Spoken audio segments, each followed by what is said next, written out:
तो hello everyone, welcome back to my channel.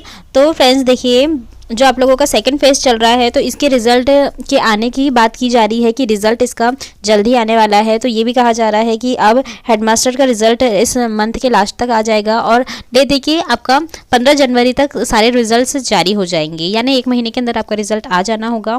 और इसके अलावा जो एक नोटिस जारी हुआ है वो भी मैं आपको बताने जा रही हूँ। साथ में जो बीएड वाले हैं, जितने भी कैंडिडेट्स हैं, तो चाहे वो 22,000 नियोजित शिक्षक हो, चाहे कहीं पे भी ऑल स्टेट्स में बीएड जो भी है या पहले से जो नौकरी कर रहे हैं जिन्हें 1-2 साल हो चुके हैं, उस प्रोसेस में बीएड वालों को बाहर करने की मुहिम जारी है, जिस पर एक और नई सूचना आई है। तो वही मैं आपको आज बताने जा रही हूँ।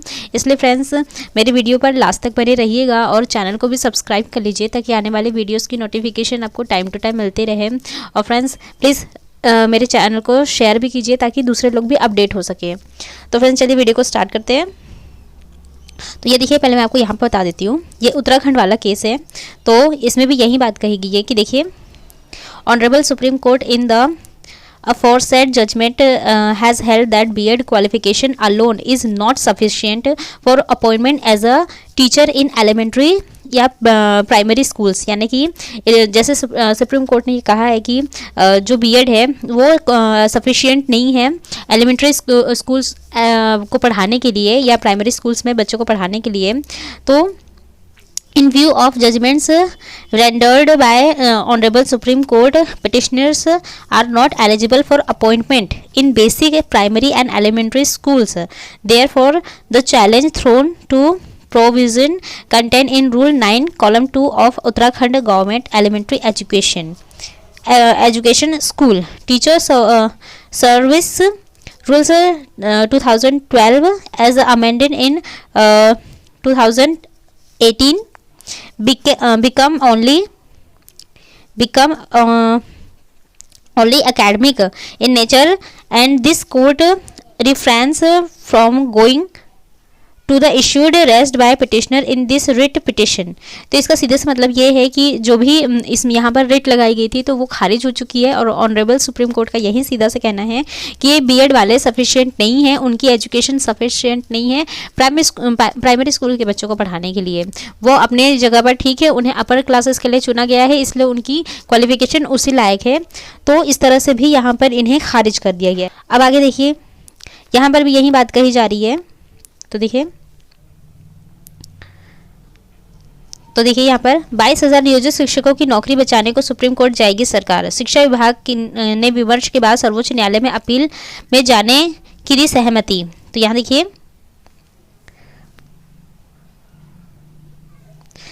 देखिए, पटना उच्च न्यायालय द्वारा राज्य के प्रारंभिक विद्यालयों में पहली से 5वीं कक्षा के शिक्षक पद पर अयोग्य करार दिए गए तकरीबन 22,000 बीएड अयोग्यताधारी नियोजित अध्यापकों के लिए राहत देने वाली जानकारी है। शिक्षकों के पक्ष में बिहार सरकार पूरे मामले को लेकर जल्द ही सर्वोच्च न्यायालय में अपील की जाएगी और शिक्षा विभाग ने उच्च न्यायालय द्वारा दिए गए न्यायाधीश पर विधि विशेषज्ञों से गहन विमर्श किया है और इसके बाद विभाग द्वारा सर्वोच्च न्यायालय में शिक्षकों के मामले को ले जाने पर सैद्धांतिक सहमति दी गई है।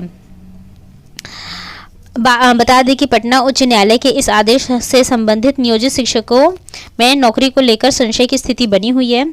6 दिसंबर को हाईकोर्ट ने दिया था फैसला, मतलब आदेश आया था।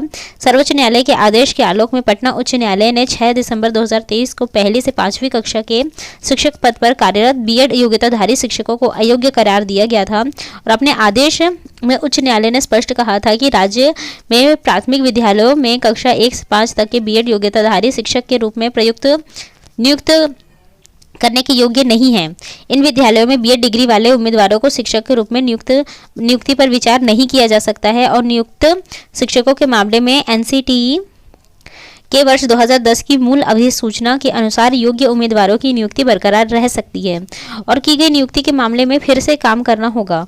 तब पटना उच्च न्यायालय को बताया गया था कि 28 जून 2018 को एनसीटीई द्वारा जारी अधिसूचना को चुनौती दी गई है, जिसमें प्राथमिक कक्षाओं में बीएड डिग्रीधारी अध्यापकों को योग्य माना गया है। हालांकि इसी अधिसूचना को सर्वोच्च न्यायालय में चुनौती देवेश शर्मा बनाम केंद्र सरकार व अन्य के मामले में दी गई थी और सर्वोच्च न्यायालय ने इस अधिसूचना को रद्द कर दिया गया था।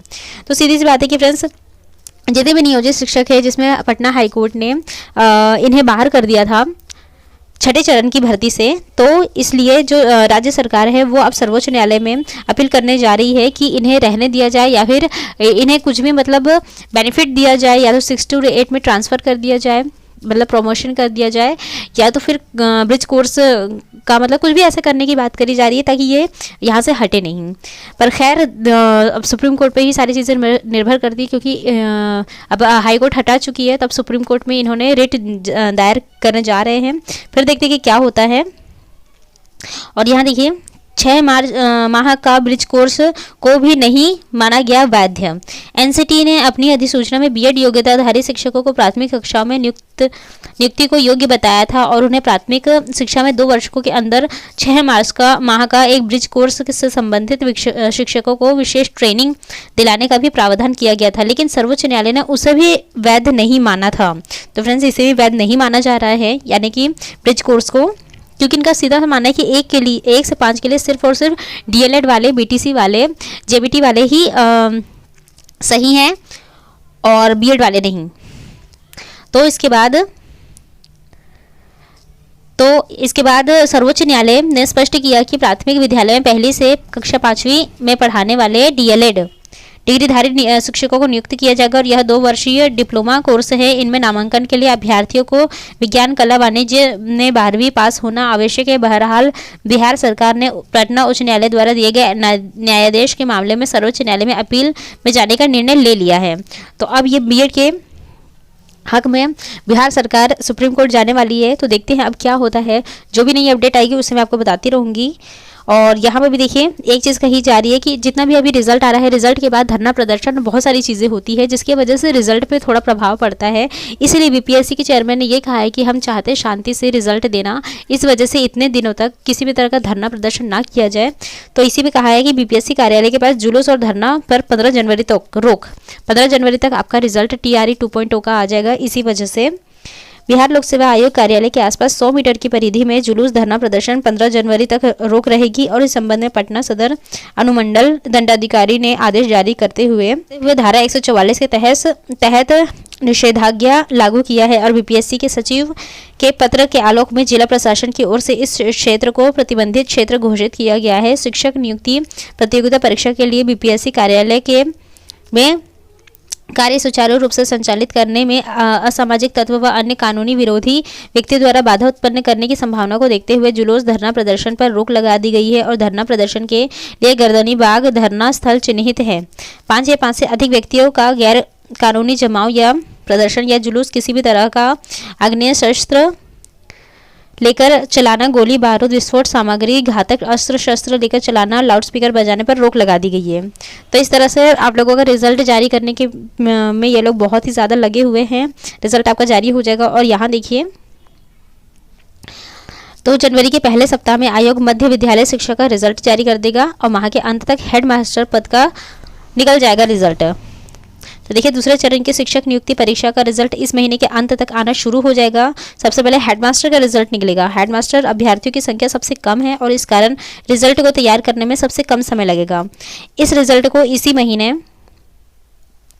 के अंत तक निकाल दिया जाएगा और उसके बाद मध्य विद्यालय के शिक्षकों का रिजल्ट निकलेगा। इसे जनवरी से पहले सप्ताह में निकाल दिया जाएगा और इसके बाद प्राथमिक व उच्च माध्यमिक शिक्षकों का रिजल्ट निकलेगा। इसके लिए मध्य जनवरी तक निकलने की संभावना है, यानी पीआरटी का रिजल्ट ले देखिए 15 जनवरी तक ही जारी होगा, क्योंकि सबसे पहले ये लोग हेडमास्टर का निकालेंगे, उसके बाद उच्च माध्यमिक, फिर मध्य विद्यालय का और उसके बाद अंत में प्राइमरी का निकलेगा।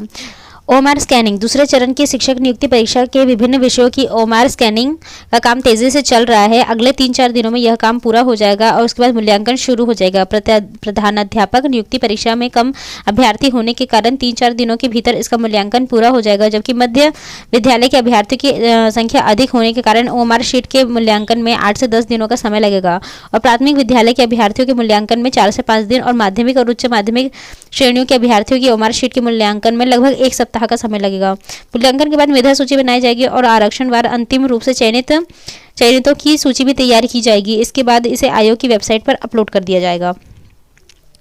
और इस बार देखिए, आंसर की पर कल तक आपत्ति करे शिक्षक अभ्यर्थी। शुक्रवार को ली गई उच्च माध्यमिक शिक्षक नियुक्ति परीक्षा के विभिन्न विषयों पर आंसर की को बीपीएससी ने वेबसाइट पर जारी कर दिया है और साथ ही यदि किसी अभ्यर्थी को उस पर आपत्ति है तो उन्हें 17 दिसंबर से 18 तक अपने यूजर नेम और पासवर्ड में लॉगिन करके अपने डैशबोर्ड पर साक्ष्य के साथ अपलोड कर आपत्ति दर्ज करने को कहा गया है। तो फ्रेंड्स यही सब अपडेट है, बाकी जो भी नई अपडेट आएगी यही चीज़ है कि यहाँ पर जो बीएड वाले हैं इनके लिए कुछ अच्छा काम करने की बात कही जा रही है। देखते हैं कि क्या होता है।